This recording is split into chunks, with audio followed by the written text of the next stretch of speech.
So ಇವತ್ತಿನ war ರೂಮ್ನಲ್ಲಿ ಯಾರ್ಯಾರ ನಡುವೆ ವಾರ್ ನಡೀತಾ ಇದೆ, ಏನೇನು ನಡೀತಾ ಇದೆ ಅನ್ನೋದು ನಿಮಗೆ ಸ್ಕ್ರೀನ್ ಮೇಲಂತೂ ಕಾಣಿಸ್ತಾ ಇದೆ. ಒಂದು ಕಡೆ ಕುಮಾರಸ್ವಾಮಿ ವರ್ಸಸ್ ವಿಜಯೇಂದ್ರ, ಇನ್ನೊಂದು ಕಡೆಗೆ ಕುಮಾರಸ್ವಾಮಿ ವರ್ಸಸ್ ಸುಮಲತಾ, ಇನ್ನೊಂದು ಕಡೆಗೆ ಕುಮಾರಸ್ವಾಮಿ ವರ್ಸಸ್ ಡಿ.ಕೆ. ಶಿವಕುಮಾರ್. ಸೊ ಈ ವಾರು ಯಾವ ಹಂತಕ್ಕೆ ಬರುತ್ತೆ ಈ ಚುನಾವಣೆಯಲ್ಲಿ ಅನ್ನುವಂಥದ್ದನ್ನು ನೋಡಬೇಕು. ಈಗಾಗಲೇ ಅದರ ಕಿಡಿ ಹೊತ್ಕೊಂಡಿದೆ, ಯಾವ ಮಟ್ಟಕ್ಕೆ ಬೆಂಕಿ ಹೊತ್ತಿ ಉರಿಯುತ್ತೆ ಅನ್ನೋದನ್ನು ನೋಡಬೇಕಾಗಿದೆ. ಸೊ ಮೊದಲನೇದಾಗಿ ಈ ಹಳೆ ಬದ್ಧ ವೈರಿಗಳ ಕಾದಾಟ ಮತ್ಯಾಕ್ ಜೋರಾಗ್ತಾ ಇದೆ ಅನ್ನುವಂಥದ್ದನ್ನು ನೋಡಬೇಕಾಗಿದೆ. ಸೊ ಹಳೆ ಬದ್ಧ ವೈರಿಗಳ ಹೊಸ ಯುದ್ಧ, ಡಿ.ಕೆ. ಕೋಟೆ ಪುಡಿಗಟ್ಟಲು ಕುಮಾರಸ್ವಾಮಿಯವರ ಶಪಥ.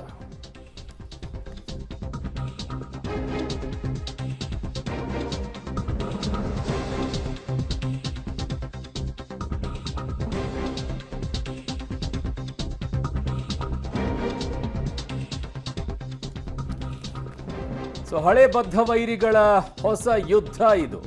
ಮುಂಚೆ ಜೋಡೆತ್ತುಗಳಾದಂಥವ್ರು ಈಗ ಗುದ್ದೆತ್ತುಗಳಾಗಿದ್ದಾರೆ. ಡಿ.ಕೆ. ಕೋಟೆ ಪುಡಿಗಟ್ಟಲು ಕುಮಾರಸ್ವಾಮಿ ಅವರು ಶಪಥಗೈದಿದ್ದಾರೆ. ಕೋಟೆ ಕಾವಲಿಗೆ ಬಂಡೆಯಂತೆ ಡಿ.ಕೆ. ಬ್ರದರ್ಸ್ ನಿಂತಿದ್ದಾರೆ. ಡೈನಮೈಟ್ ಇಡ್ತಾರ? ಬನ್ನಿ ನೋಡೋಣ ವರ್ಸಸ್ ಬನ್ನಿ ನುಗ್ಗೋಣ. ನುಗ್ಗೋಕೆ ಯಾರು ರೆಡಿ ಇದ್ದಾರೆ ನೋಡೋಣ ಅಂತ ಇರೋರು ಯಾರು? ಹಳ್ಳಿಯಿಂದ ದೆಹಲಿಯವರೆಗೂ ಕೂಡ ಬೆಂಗಳೂರು ಗ್ರಾಮಾಂತರ ಸಿಕ್ಕಾಪಟ್ಟೆ ಸೌಂಡ್ ಮಾಡ್ತಾ ಇದೆ. ಡೈನಮೈಟ್ ಇಡಕ್ಕೂ ಕೂಡ ಕೆಲವರು ರೆಡಿ ಆಗಿದ್ದಾರೆ. ಇಲ್ಲ ನಾವು ಬಂಡೆ ಥರನೇ ನಿಂತ್ಕೊಳ್ತೀವಿ ಅಂತಲೂ ಹೇಳ್ತಾ ಇದ್ದಾರೆ.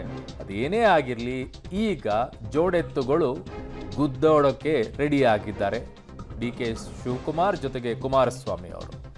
ಇದು ಆರಂಭವಷ್ಟೇ ಅನ್ನೋ ರೀತಿಯಲ್ಲಿ ಕಾಣಿಸ್ತಾ ಇದೆ. ನಾನಾ ನೀನಾ ನೋಡೇ ಬಿಡೋಣ ಅನ್ನುವಂತಹ ಪೈಪೋಟಿಯ ಮಾತುಗಳು ಕೂಡ ಈಗ ಒಂದೊಂದಾಗಿ ಹೊರಗೆ ಬರ್ತಾ ಇದೆ. ಅದು ಡಿ.ಕೆ. ಶಿವಕುಮಾರ್ ವಿರುದ್ಧವಾಗಿ ಇವತ್ತು ಕುಮಾರಸ್ವಾಮಿ ಅವರು ಆಡಿದಂತಹ ಒಂದೊಂದು ಮಾತುಗಳು ಕೂಡ ಪೋಲಿಸಿಟ್ಟು ಈಗ ಅದನ್ನ ಹೊರಗೆ ಹಾಕ್ತಿದ್ದ ಹಾಗೆ ಕಾಣಿಸ್ತಾ ಇದೆ. ನಾನಾ ನೀನಾ ಕಾಳಗಕ್ಕೆ ನಿಂತಿದ್ದಾರೆ ಎಚ್.ಡಿ.ಕೆ. ವರ್ಸಸ್ ಡಿ.ಕೆ. ಶಿವಕುಮಾರ್. ವಾಗ್ಯುದ್ಧ, ವಾಗ್ದಾನ, ವಿವಾದ, ವಿರೋಧ, ಮತದಾನಿಗಳ ಗುದ್ದಾಟ, ಧೂಳ್ ಮಗ ಧೂಳ್. ಅಂದುಕೊಂಡಂಗಿಲ್ಲ ಬೆಂಗಳೂರು ರೂರಲ್ ದಂಗಲ್. ಇಂಡಿಯಾ ಅಂತ ಅಂದ್ರೆ ಮಂಡ್ಯ ಅಂತ ಇದ್ರು ಪ್ರತಿ ಎಲೆಕ್ಷನ್ ಸಂದರ್ಭದಲ್ಲಿ. ಆದ್ರೆ ಈ ಬಾರಿ ಲೋಕಸಭಾ ಚುನಾವಣೆಯಲ್ಲಿ ಪ್ರಥಮ ಬಾರಿಗೆ ಬೆಂಗಳೂರು ಗ್ರಾಮಾಂತರ ಬಹಳಷ್ಟು ಸೌಂಡ್ ಮಾಡುತ್ತೆ ಅನ್ನೋದಕ್ಕೆ ಆರಂಭಿಕ ಹಂತಗಳಲ್ಲೇ ನೀವು ನೋಡ್ತಾ ಇದ್ರಿ. ಅದು ಅಭ್ಯರ್ಥಿ ಘೋಷಣೆ ಆದ ಸಂದರ್ಭದಿಂದಲೂ ಕೂಡ ಶುರುವಾಯಿತು ಆ ಪೈಪೋಟಿ. ಈಗ ಅಭ್ಯರ್ಥಿಗಳ ನಡುವಿನ ಫೈಟ್ಗಿಂತ ಪಕ್ಷಗಳ ನಡುವಿನ ಹಳೆ ಜಿದ್ದಿನ ಫೈಟ್ ಹೆಚ್ಚಾಗಿ ಕಾಣಿಸ್ತಾ ಇದೆ. ಹಾಗಾಗಿ ಹೇಳ್ತಿರೋದು, ಅಂದುಕೊಂಡಷ್ಟು ಸುಲಭವಾಗಿ ಕಾಣಿಸ್ತಾ ಇಲ್ಲ ಬೆಂಗಳೂರು ಗ್ರಾಮಾಂತರದ ಒಂದು ಫೈಟ್ ಅಂತ. ನಾನಾ ನೀನಾ ನೋಡೇ ಬಿಡೋಣ ಅನ್ನುವಂತಹ ಕಾಳಗಕ್ಕೆ ಮುನ್ನುಗ್ಗಿ ಬರ್ತಿರೋ ಹಾಗೆ ಕಾಣಿಸ್ತಾ ಇದೆ. ಅರುಣ್, ಈಗ ಇದನ್ನ ಗಮನಿಸ್ತಾ ಇದ್ರೆ ಅಭ್ಯರ್ಥಿಯಾಗಿ ಮಂಜುನಾಥ್ ಅವರಿದ್ದಾರೆ, ಆದರೆ ಅದನ್ನ ಪೂರ್ತಿಯಾಗಿ ಹೆಗಲ ಮೇಲೆ ಹೊತ್ತು ಸಾಗೋದಕ್ಕೆ ಎಚ್.ಡಿ. ಕುಮಾರಸ್ವಾಮಿ ಅವರು ಪಣ ತೊಟ್ಟು ನಿಂತಹ ಕಾಣಿಸ್ತಾ ಇದೆ. ಇದರಲ್ಲಿ ಫೇಸ್ ಕ್ಲಿಯರ್ ಆಗಿ ಇಟ್ಕೊಂಡು ಒಂದು ಕಡೆಗೆ ಕ್ಲೀನ್ ಇಮೇಜ್ ಆಗಿರುವಂಥ ವ್ಯಕ್ತಿಯನ್ನ ಮುಂದೆ ನಿಲ್ಲಿಸಬೇಕಾಗಿತ್ತು. ಅದನ್ನ ನಿಲ್ಲಿಸುವಂಥ ಕೆಲಸ ಮಾಡಿದರು. ಅಲ್ಲಿ ಬೇರೆ ಯಾರಾದರೂ ನಿಂತಿದ್ದಿದ್ರೆ ಅದು ನೇರ ಫೈಟಿಗೆ ಜಿದ್ದಿಗೆ ಕಾರಣವಾಗ್ತಾ ಇತ್ತು. ಈಗ ಫೇಸ್ ಒಂದಿದೆ, ಬಟ್ ಹಿಂದ್ಗಡೆಯಿಂದ ಫೈಟ್ ಮಾಡ್ತಾ ಇರುವಂಥವ್ರು ಇನ್ನೊಬ್ರು ಇದ್ದಾರೆ. ಈ ಕಡೆಗೆ ಮುನಿರತ್ನ ಅವರಿದ್ದಾರೆ, ಆ ಕಡೆ ಯೋಗೇಶ್ವರ್ ಇದ್ದಾರೆ, ಕುಮಾರಸ್ವಾಮಿ ಅವರಿದ್ದಾರೆ, ಅಖಾಡಕ್ಕೆ ಇಳಿದಿದ್ದಾರೆ, ಎಂ ಕೃಷ್ಣಪ್ಪ ಅವರು ನಿಂತ್ಕೊಂಡಿದ್ದಾರೆ. ಜಿದ್ದಿಗೆ ಬಿದ್ದ ರೀತಿಯಲ್ಲಿ ಕಾಣಿಸಿಕೊಳ್ಳುತ್ತಾ ಇದ್ದಾರೆ. ಬಟ್ ಇದು ಯಾವಾಗಿದ್ರೂ ಚರ್ಚೆಗೆ ಬರುತ್ತೆ. ಬೆಂಗಳೂರು ಗ್ರಾಮಾಂತರ ಲೋಕಸಭಾ ಕ್ಷೇತ್ರ ಏನು ಅಂತಂದ್ರೆ ಕುಮಾರಸ್ವಾಮಿ ವರ್ಸಸ್ ಡಿ.ಕೆ. ಬ್ರದರ್ಸ್ ಅಂತ ಹೇಳಿ. ಬಟ್ ಕಳೆದ ಬಾರಿ ಕಾಂಗ್ರೆಸ್ ಮತ್ತು JDS ಮೈತ್ರಿ ಆಗಿದ್ರ ಲಾಭದಿಂದ ಸುರೇಶ್ ಅವ್ರು ಗೆದ್ರು, ಅಥವಾ ಡಿ.ಕೆ. ಸುರೇಶ್ ಅವರು ತಮ್ಮ ವರ್ಚಸ್ಸಿನ ಮೇಲಿನ ಕಳೆದ ಬಾರಿ 2019 ಎಲೆಕ್ಷನ್ ಅನ್ನ ಗೆದ್ರು, ಅದು ಈ ಬಾರಿಯ ಚುನಾವಣೆಯಲ್ಲಿ ಗೊತ್ತಾಗುತ್ತೆ. ಯಾಕಂದ್ರೆ ಇಲ್ಲಿ ಬಿಜೆಪಿ ವರ್ಸಸ್ JDS, ಬಿಜೆಪಿ ಮತ್ತು JDS ಒಂದಿದೆ, ವರ್ಸಸ್ ಕಾಂಗ್ರೆಸ್ ಬಂದಿದೆ. ಸೊ ಹಾಗಾಗಿ ನೋಡಬೇಕಾಗತ್ತೆ ಈ ಬಾರಿ ಹೇಗಾಗತ್ತೆ ಅಂತ ಹೇಳಿ. ಇಲ್ಲೂ ಕೂಡ ಅದೇ ಬರುತ್ತೆ. ಅಲ್ಲಿ ಡಿ.ಕೆ. ಸುರೇಶ್ ಅವರು ಕಾಂಗ್ರೆಸ್ ವರ್ಸಸ್ ಬಿಜೆಪಿ ಅಂತ ಬಂದಿತ್ತಲ್ವ, ಹಾಗೆ ಇಲ್ಲೂ ಕೂಡ ಬರುತ್ತೆ. ಸೊ ಲೋಕಸಮರ ಅಖಾಡದಲ್ಲಿ D K. Versus Kumaraswamy. So suicide attempt, ವಿಷ, ಕುತ್ತಿಗೆ ಕುಯ್ಯೋ ಕೆಲಸ, ಎಲ್ಲ ಶಬ್ದಗಳನ್ನ ಬಳಕೆ ಮಾಡಿದ್ದಾರೆ. So DCM DK. ಶಿವಕುಮಾರ್ ಹಾಗೂ ಮಾಜಿ CM ಕುಮಾರಸ್ವಾಮಿ ವಾಗ್ಯುದ್ಧ ನಡೀತಾ ಇದೆ. ಬಿಜೆಪಿಯಿಂದ ಡಾಕ್ಟರ್ ಮಂಜುನಾಥ್ ಸ್ಪರ್ಧೆಗೆ ದಳಪತಿಯ ಕಾಲೆಳೆದಿದ್ದಾರೆ D K. First suicide attempt of JDS D K ಅಂತ ಈಗ ಡಿ.ಕೆ. ಅವರು ಟೀಕೆಯನ್ನ ಮಾಡ್ತಾ ಇದ್ದಾರೆ.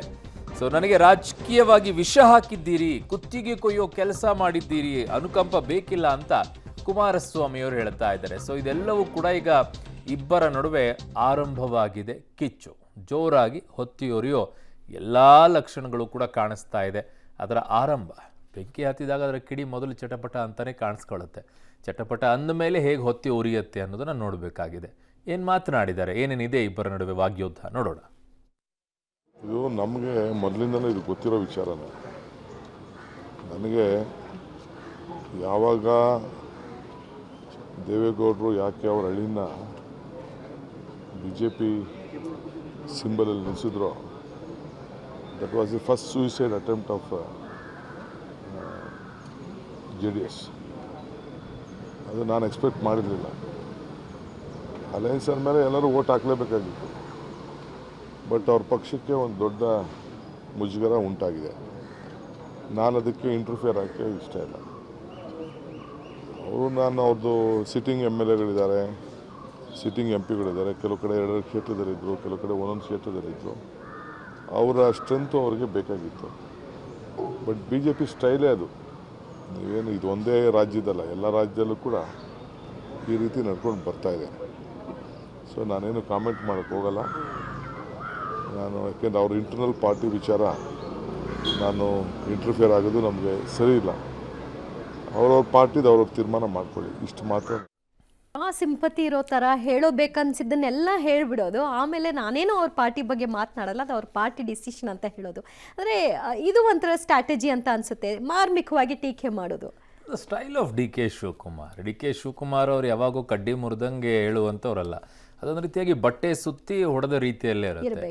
ಒಂದಿಷ್ಟು ವ್ಯಂಗ್ಯವಾಗಿ ಹೇಳ್ತಾರೆ, ಒಂದಿಷ್ಟು ಟೀಕೆಯನ್ನು ಮಾಡ್ತಾರೆ, ಇನ್ನೊಂದಿಷ್ಟು ಯಾವುದೋ ಏನೋ ಗಾದೆ ಮಾತುಗಳನ್ನು ಹೇಳ್ಕೊಳ್ತಾರೆ, ಇನ್ನು ಭಗವದ್ಗೀತೆಯಲ್ಲಿರುವಂಥ ಶ್ಲೋಕಗಳನ್ನು ಹೇಳ್ಕೊಂಡು ಏನೋ ಶುರು ಮಾಡ್ತಾರೆ. ದಟ್ಸ್ ಅ ಸ್ಟೈಲ್ ಆಫ್ ಅವರ ಒಂದು ಟೀಕೆ ವ್ಯಂಗ್ಯ ಮಾಡುವಂಥ ರೀತಿ. That's a D K Shivakumar. That's a different issue D K Shivakumar ವಿಚಾರದಲ್ಲಿ. ಬಟ್ ಡಿ ಕೆ ಶಿವಕುಮಾರ್ ಅವರು ನಾನು ಹೇಳಲ್ಲ ಅಂದ್ಕೊಂಡೆ ಎಲ್ಲವನ್ನ ಹೇಳಿ ಮುಗಿಸ್ತಾರೆ. ನಾನು ಅವ್ರ ಬಗ್ಗೆ ಏನೂ ಮಾಡಲ್ಲ, ಅವ್ರ ಬಗ್ಗೆ ಟೀಕೆ ಮಾಡಲ್ಲ ಅಂದ್ಕೊಂಡೇ ಏನೆಲ್ಲ ಹೇಳಬೇಕಾಗಿರುತ್ತೋ ಅದನ್ನೆಲ್ಲ ಹೇಳಿ ಮುಗಿಸ್ಬಿಟ್ಟಿರ್ತಾರೆ. ಸೊ ಇದಕ್ಕೆ ಹೇಗೆ ಕೌಂಟರ್ ಇರುತ್ತೆ ಅನ್ನೋದನ್ನ ಸಾಮಾನ್ಯವಾಗಿ ಎಲೆಕ್ಷನ್ ಆದ ನಂತರದಲ್ಲಿ ಯಾರಾದರೂ BJP ನಾಯಕರು ಮಾತಾಡಿದಾಗ ಬಹಳ ವಿಚಲಿತರಾಗಿದ್ದಾರೆ ಸೋತ ನಂತರದಲ್ಲಿ, ಹಾಗಾಗಿ ಈ ರೀತಿ ಹೇಳಿಕೆಗಳನ್ನ ಕೊಡ್ತಿದ್ದಾರೆ ಅಂತ. ಅಂದರೆ ಇದನ್ನು ಯಾವ ರೀತಿಯಾಗಿ ಅರ್ಥೈಸ್ಕೊಳ್ಬೇಕು? ಮಂಜುನಾಥ್ ಅವ್ರನ್ನ ಘೋಷಣೆ ಮಾಡಿದ ನಂತರದಲ್ಲಿ BJPಯಿಂದ ಅವರು ಸ್ಪರ್ಧೆ ಮಾಡ್ತಿದ್ದಾರೆ ಅನ್ನೋದು, ಅವ್ರ ಅಳಿಯನ್ನಲ್ಲಿ ಹಾಕಿದ್ದಾರೆ ಅನ್ನೋದು, ಇದು ವಿಚಲಿತ ಅಂತ ಅನ್ಕೊಳ್ಬಹುದಾ ಅಂತ ಅನ್ಸುತ್ತೆ. ಹಾಗಿದ್ರೆ ಕುಮಾರಸ್ವಾಮಿ ಅವ್ರು ಏನು ಹೇಳಿದ್ದಾರೆ ನೋಡೋಣ. ನಾನು ಮಾಡ್ತಕ್ಕಂಥದ್ದಕ್ಕೆ ತೀರ್ಮಾನ ಮಾಡಲಿಕ್ಕೆ ಮೂಲ ಕಾರಣ ನೀವು 2018 ಸರ್ಕಾರ ಮಾಡಬೇಕಾದ್ರೆ ಕುಮಾರಸ್ವಾಮಿ ಅವರು 5 ವರ್ಷ ಇರಬೇಕು, 5 ವರ್ಷ ಬೆಂಬಲ ಅಂತ ಹೇಳಿ ನಾವು ಕೊಟ್ಟಿದ್ವು. ಪದೇ ಪದೇ ನಾನು ಪಟ್ಟು ಶ್ರಮ ಇದೆಯಲ್ಲ ಅವತ್ತು ಸರ್ಕಾರ ನಡೆಸಬೇಕಾದ್ರೆ ಯಾರ್ಯಾರಾದ್ರೂ ದುರುಪಯೋಗ ಬಳಸ್ಕೊಂಡಿದ್ದೀರಿ, ಉಪಯೋಗ ಅಲ್ಲ ದುರ್ಬಳಕೆ ಮಾಡ್ಕೊಂಡಿದ್ದೀರಿ ನೀವು. ನನ್ನನ್ನು ಪದೇ ಪದೇ ಯಾವುದು ವೆಸ್ಟ್ ಎಂಡ್ ಹೋಟ್ಲಲ್ಲಿದ್ದ ಚೆನ್ನಾಗಿ ಸಿಗ್ತಿರ್ಲಿಲ್ಲ, ಪದೇ ಪದೇ ಹೇಳ್ತೀರಿ. ನಿಮ್ಮನ್ನ ನಂಬಿ ಅವತ್ತು ಸರ್ಕಾರದಲ್ಲಿ ನಾವು ಜೊತೆಗೂಡಿ ಕೆಲಸ ಮಾಡಲಿಕ್ಕೆ ಕೈ ಜೋಡಿಸಿದಾಗ ಯಾವ ರೀತಿ ನಡೆಸ್ಕೊಂಡಿದ್ದೀರಿ ಗೊತ್ತಿದೆ. ನಿಮ್ಮ ಜೊತೆ ಸರ್ಕಾರ ಮಾಡಿ 14 ತಿಂಗಳು ನನ್ನ ಪಕ್ಷ ನಾಶ ಮಾಡಲಿಕ್ಕೆ ಕೊಟ್ರಿ ನೀವು. ಹೊರನೋಟಕ್ಕೆ ಕುಮಾರಸ್ವಾಮಿ ಪರವಾಗಿ ಏನು ಡಿ ಕೆ ಶಿವಕುಮಾರ್ ಬೆಂಗಾವಲಾಗಿ ನಿಂತಿದ್ದಾರೆ. ಟ್ರಬಲ್ ಶೂಟರು, ಕನಕಪುರದ ಬಂಡೆ ಬರೆಸ್ಕೊಂಡ್ರಿ ಹಣ ಕೊಟ್ಟು. ನನ್ನನ್ನು ಮುಗಿಸ್ಲಿಕ್ಕೆ ಹಂತವಾಗಿ ಯಾವ ರೀತಿ ನಡೆಸ್ಕೊಂಡಿದ್ದೀರಿ. ನನ್ನ ಪಕ್ಷದ ಶಾಸಕರುಗಳನ್ನು ಹಂತವಾಗಿ ಬ್ರೈನ್ ವಾಶ್ ಮಾಡಿ ಕಾಂಗ್ರೆಸ್ಗೆ ಸೆಳಿಲಿಕ್ಕೆ ಏನೇನು ಮಾಡಿದ್ದೀರಿ, ಇವತ್ತು ಮಾಡ್ತಾ ಇದ್ದೀರಿ. ನಾನು ಮರೀಲಿಕ್ಕೆ ಸಾಧ್ಯವ ಡಿ ಕೆ ಶಿವಕುಮಾರ್ ಯಾವ ರೀತಿ ನಮಗೆ ವಿಷ ಹಾಕಿದ್ದೀರಿ, ಕೊಂದಿದ್ದೀರಿ ನೀವು ಅಂತ ಹೇಳಿ ರಾಜಕೀಯವಾಗಿ. ಡಿ ಕೆ ಶಿವಕುಮಾರ್ಗೆ 2002ರ ಉಪಚುನಾವಣೆ ಸನ್ಮಾನ್ಯ ದೇವೇಗೌಡರು ಅವತ್ತು 99ರ ಸಾರ್ವತ್ರಿಕ ಚುನಾವಣೆಯಲ್ಲಿ ಸೋತಿದ್ರು. ಬೈ ಎಲೆಕ್ಷನ್ ಆಯ್ತು ಕನಕಪುರದಲ್ಲಿ 2002. ಆ ಚುನಾವಣೆಯನ್ನ ಶಿವಕುಮಾರ್ ಜ್ಞಾಪಕ ಮಾಡಲಿಕ್ಕೆ ಇವತ್ತು ಮಾಧ್ಯಮದ ಸ್ನೇಹಿತರ ಮುಂದೆ ಕೂತಿದ್ದೇನೆ ಆಸ್ಪತ್ರೆಗೆ ಹೋಗೋದಕ್ಕಿಂತ ಮುಂಚೆ. 2002ರ ಚುನಾವಣೆ ರಾಜ್ಯದ ಮಂತ್ರಿಯಾಗಿ SM ಕೃಷ್ಣ ಅವರು ಮುಖ್ಯಮಂತ್ರಿಗಳು ಅವತ್ತು ದೇವೇಗೌಡರನ್ನ ಸೋಲಿಸಲೇಬೇಕು ಅಂತ ಹೇಳಿ ಯಾವ್ಯಾವ ಕುತಂತ್ರ ನಡೆಸಿದ್ರಿ, ಯಾವ ಅಧಿಕಾರ ದುರುಪಯೋಗ ಪಡಿಸಿದ್ರಿ. ಅವತ್ತು ಯಾವ ರೀತಿ ಚುನಾವಣೆ ನಡೆಸಿದ್ದೇವೆ, ನಾನು ಆ ರೀತಿ ಚುನಾವಣೆಗೆ ಇನ್ನೂ ಇಳಿದಿಲ್ಲ. ಎಲ್ಲರೂ ರಾಜಕೀಯದಲ್ಲಿದ್ದಂಥವ್ರು ನಾನು ಅಂಥ ರಾಜಕೀಯ ಮಾಡಿಲ್ಲ, ನಾನು ಆ ದುರುಪಯೋಗ ಪಡಿಸ್ಕೊಂಡಿಲ್ಲ, ನಾನು ಅಂಥ ರಾಜಕೀಯಕ್ಕೆ ಇನ್ನೂ ಇಳಿದಿಲ್ಲ ಅನ್ನುವಂಥದ್ದು ಅವರವರ ಅಧಿಕಾರದ ಅವಧಿಯಲ್ಲಿ ಯಾರ್ಯಾರು ಯಾವ್ಯಾವ ರೀತಿಯಾಗಿ ಮಾಡ್ಕೊಂಡಿದ್ದಾರೆ ಇದ್ದೇ ಇರುತ್ತೆ. ಈಗ ಎದುರುಗಡೆ ಇದ್ದಂಥವ್ರು ಟೀಕೆ ಮಾಡ್ತಾರೆ. ಆಡಳಿತ ಪಕ್ಷಕ್ಕೆ ಒಂದು ರೀತಿ ಇರುತ್ತೆ, ವಿರೋಧ ಪಕ್ಷಕ್ಕೆ ಬಂದಾಗ ಇನ್ನೊಂದು ರೀತಿಯಲ್ಲಿರುತ್ತೆ.